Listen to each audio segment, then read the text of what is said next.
मणिपुर के लिए सबसे ज्यादा जो चौंकाने वाली बात है, आज मणिपुर की सरकार ने शासन आदेश जारी कर दिया है कि जो सरकारी नौकरियों में काम करने वाले कर्मचारी हैं, अगर वो ड्यूटी पर नहीं पहुंचेंगे उन्हें वेतन नहीं दिया जाएगा, एक तरफ। और दूसरी तरफ वहां पर जो हिफाजत के लिए तैनात आसाम राइफल की मैं बात कर रहा हूं, आसाम राइफल ने बाकायदा 20 तारीख को इम्फाल घाटी से कुकी समुदाय के लोगों से कहा, यहां से भाग जाओ अपने गांव की तरफ। जो लोग वहां डटे हुए थे, नहीं जाना चाहते थे, उन लोगों से कहा असम राइफल ने, हम आपकी सुरक्षा नहीं दे सकते।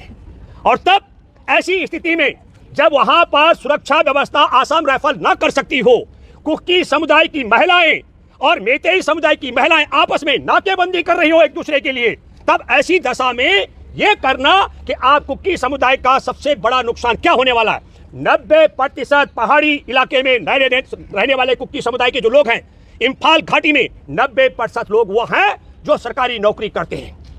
और दूसरी तरफ पहाड़ियों का मैं जिक्र करूं, पहाड़ियों में मेतेई समुदाय के जो लोग हैं, उनके छोटे मोटे व्यापार है जो वहां से अपने आप इम्फाल घाटी में चले गए, उनका कोई नुकसान होने वाला नहीं है, उनका अपना कारोबार सिर्फ छोटा मोटा गया। लेकिन अब आप कल्पना कीजिए, जिस राज्य में माँ बेटे को जिंदा जला दिया गया हो, हिफाजत के लिए असम राइफल तैनात, और वो कहे कि तुम यहाँ से भाग जाओ, सुरक्षा नहीं दे सकते, तब एक तरफ का यह चरित्र है। और दूसरी तरफ का चरित्र मैं बताना चाहता हूँ, 20 जून को जिस दिन हमारे देश के प्रधानमंत्री नरेंद्र मोदी यहां से विदेश भ्रमण पर गए थे 6 दिन के, उसी दिन यह धमकी असम राइफल ने दी। तब यह बड़ा सवाल भी है कि मणिपुर के मामले में हमारे देश के प्रधानमंत्री मौन क्यों है। दूसरी महत्वपूर्ण बात, हमारे देश के प्रधानमंत्री अमेरिका से जब जाते हैं मिस्र में, तो वहां मस्जिद में मत्था टेकते हैं, बाकायदा फोटोग्राफी को वायरल कराया जाता है कि भारत का प्रधानमंत्री नरेंद्र मोदी मिस्र में जाकर मस्जिद में मत्था टेक रहे हैं, और वापस आते हैं एयरपोर्ट पर। प्राथमिकताएं देश को समझनी चाहिए। क्या प्राथमिकता है? वापस आकर के नड्डा जो है भाजपा का राष्ट्रीय अध्यक्ष, उससे प्रधानमंत्री पूछते हैं क्या चल रहा है देश में, जैसे मंगल ग्रह से आए हो। हमारे देश का प्रधानमंत्री धरती की जगह मंगल ग्रह से पहली बार धरती पर प्रवेश कर रहे हो और जानना चाहते हो भारत में कि भारत में चल क्या रहा है। और तब क्या बोलते हैं नड्डा कहते हैं कि जो 9 साल का सरकार का काम काज है, उसको घर घर तक पहुंचाने के लिए मंत्री और कार्यकर्ता जुटे हुए हैं, मणिपुर के लिए कोई स्थान नहीं।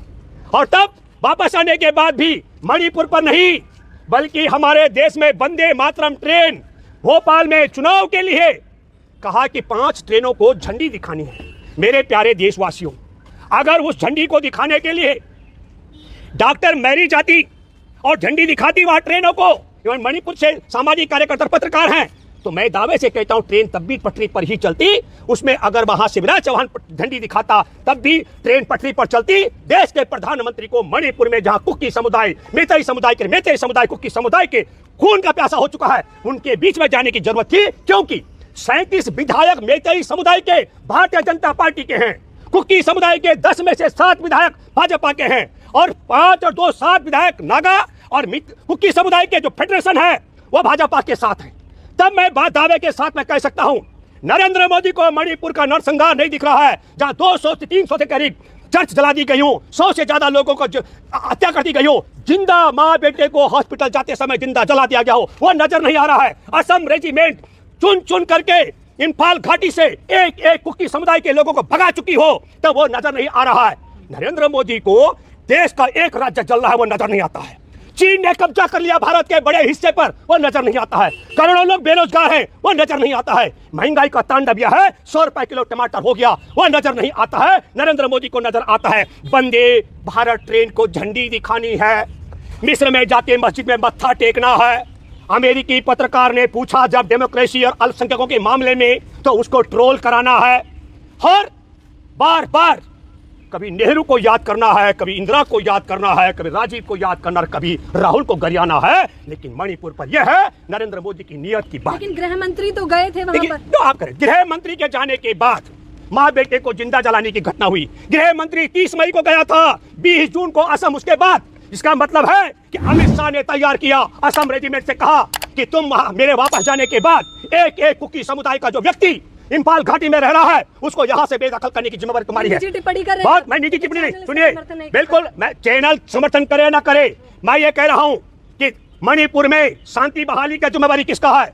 वहां के मुख्यमंत्री का, केंद्र में नरेंद्र मोदी की सरकार का, और दोनों डबल इंजन की सरकार। और मेतेई समुदाय के वोट लेकर विधायक जो बने, कुकी समुदाय के वोट लेकर जो विधायक बने, वो सब के सब भाजपा के साथ हैं। वहां पर बुंगजागिन बालते हैं, पर मुख्यमंत्री का सलाहकार कुकी समुदाय का, वो अपोलो हॉस्पिटल में जिंदगी और मौत के बीच में जूझ रहा है, उसे पीटा गया।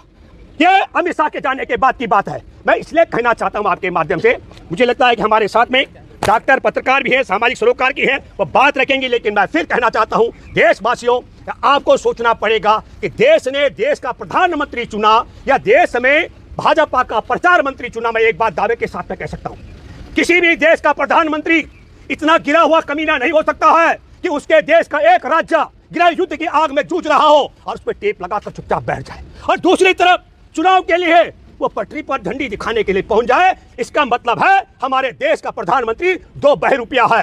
कब वो आरएसएस के प्रचारक की भूमिका में आ जाए और कब प्रधानमंत्री बन जाए, ये सोचने का विषय इसलिए है कि देश का प्रधानमंत्री के लिए प्राथमिकता रेल को झंडी दिखाना नहीं, मस्जिद में मत्था टेकना नहीं, मुसलमानों के बीच में भेद करना नहीं। बड़ी प्राथमिकता थी मणिपुर जो जल रहा है उसे बचाने का। और तब क्या करे, अरे भाई पुष्मांदा, मुसलमानों के साथ अन्याय हुआ, तुमने कौन सा न्याय किया भाई? बिल्किस बानो के बलात्कारी हत्यारे, उसकी बेटी के हत्यारे, 14 परिवार के सदस्य मारे गए। तुमने तो 15 अगस्त को कलंकित कराने के लिए उसके बलात्कारी और हत्यारों को रिहा करके फूल मालाएं पहनाई हैं। मणिपुर के साथ ही बात है। तो साफ तौर पर भूपेंद्र रावत जी कह रहे हैं कि प्रधानमंत्री नहीं बल्कि प्रचार मंत्री चुना है। क्या कहना चाहेंगे, आप किस समुदाय से हैं? ये मैं कहना चाहती हूँ, आप काफ़ी दुख है हम प्रधानमंत्री के ऊपर, क्योंकि अभी तक आप 50 दिन हो गया जब से आप वायलेंस स्टार्ट हुआ था 3 मई को, लेकिन अभी तक कुछ भी नहीं किया है, कुछ भी एक सिंगल सेलेबल भी नहीं आप बोला नहीं है। और उसके बाद 2 मन के बाद हुआ था, 2 मन की बात, बीच में 2 मन की बात हुआ था, उसमें भी कुछ भी आप मणिपुर के बारे में कुछ भी नहीं बताया था। इसलिए हम कुकी समुदाय और जिन्हें भी हम जो रिस्पॉन्सिबल सिटीजन्स हैं, not only from the Kuki side and even from the Meitei side also, I think there are very काफ़ी लोग हैं, वो काफ़ी दुख है जो आप प्रधानमंत्री का साइलेंस में। एक बड़ा सवाल, क्योंकि आप उस समुदाय से हैं और जाहिर तौर पर आप मणिपुर से हैं, सवाल ये उठता है कि जो कोर्ट ने फैसला सुनाया था, क्या असली वजह हिंसा की मात्र वही थी या उसके अलावा भी तमाम कारण रहे? अगर कुछ कारण है तो जनता जानना चाहती है। नहीं, कोर्ट का ये रूलिंग तो हुआ था 27 मार्च, लेकिन हिंसा कब हुआ था 3 मई। तो इसका कोई रिलेशन नहीं है। काफ़ी लोग आप बोलते हैं इसका रिलेशन होते हैं, लेकिन आप ये जो भी वायलेंस है ये काफ़ी pre meditated, pre plan violence है।